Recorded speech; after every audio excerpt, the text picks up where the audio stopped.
Hey, and welcome back. In today's video, we're breaking down how data travels across the internet. We're talking routers, protocols, and how your default gateway keeps everything connected.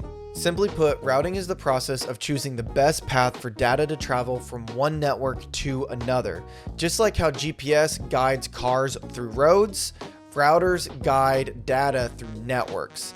And your default gateway is your network's exit ramp. It's where data travels in order to go anywhere that's outside of your local network. Imagine your home network is like a small town. Each house has its own address. That's your IPv4 address. The streets connect the neighborhoods. That's the subnetting. But when someone needs to leave town, say mail a letter across the country, it goes to the post office, which knows how to get it out of the town. That post office is your default gateway.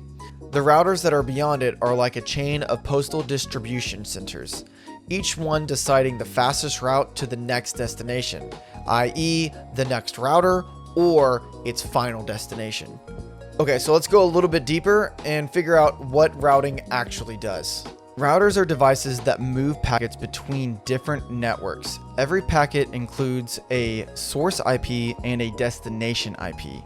If the destination is in the same subnet, then the data stays local. If not, it gets sent to the default gateway, which is then forwarded to the next hop router. This process repeats until the packet reaches a router that is directly connected to the destination network. An example would look like this. The source IP 192.168.1.10 would be your home PC. The destination IP would be 8.8.8.8, which is Google's DNS. Since these two addresses are not in the same network, your PC forwards this information to your default gateway, likely your router, which knows how to reach outside your local network to the internet. Now that we know what routing actually does, let's define what a default gateway actually is. The default gateway is the IP address for your router that's on your local network. Often 192.168.1.1 or 10.0.0.1.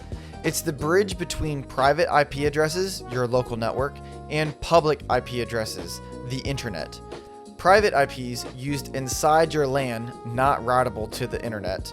Public IPs, globally unique addresses used across the internet. Your router uses network address translation, or NAT, to convert private IP traffic into a single public IP before sending it out. Think of it like a translator between your home's internet address system and the world's massive global map. And don't worry, I'm going to make a separate video all about NATs, dynamic NATs, PATs, all that stuff. So if you don't understand or even know what that is right now, that's okay. But let's keep going and talk about how all this is connected to subnetting. Now, subnetting defines the boundaries of your local network, determining which devices are local and which ones go through a network. This is why subnetting and default gateways always work hand in hand. Now let's talk about the two different types of routing, static and dynamic. Static routing.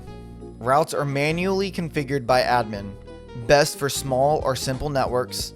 Example, all traffic to 10.0.0.0/8 goes out to this interface. Pros, simple and secure.